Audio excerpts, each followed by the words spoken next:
আগের ভিডিওতে আমরা জেনেছি যে পার্সন তিন রকমের, first person, second person, third person. এবার জানবো যে পার্সন কোথায় সিঙ্গুলার হয়, কোথায় প্লুরাল হয়, কোথায় আমরা এস যোগ করব, কোথায় এস বা ইএস যোগ করব না, সেটা আমরা এবার দেখব। প্রথমে আসি আমাদের ফার্স্ট পার্সনে। ফার্স্ট পার্সনের মধ্যে কি কি আসে? আই, উই, আমি, আমরা।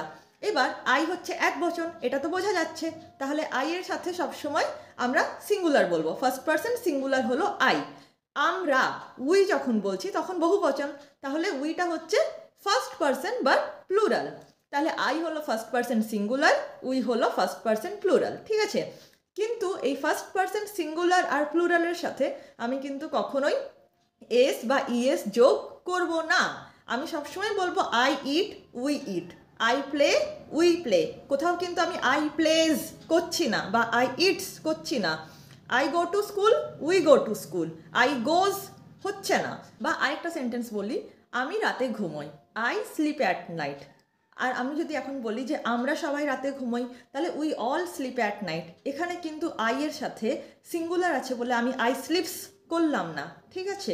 তাহলে ফার্স্ট পার্সন সিঙ্গুলার হোক বা ফার্স্ট পার্সন প্লুরাল হোক, সমস্ত ক্ষেত্রে কিন্তু ভার্বটা আমাদের একই থাকবে। সেটাকে কিন্তু আমরা চেঞ্জ করে এস বা ইএস যোগ করব না, ঠিক আছে।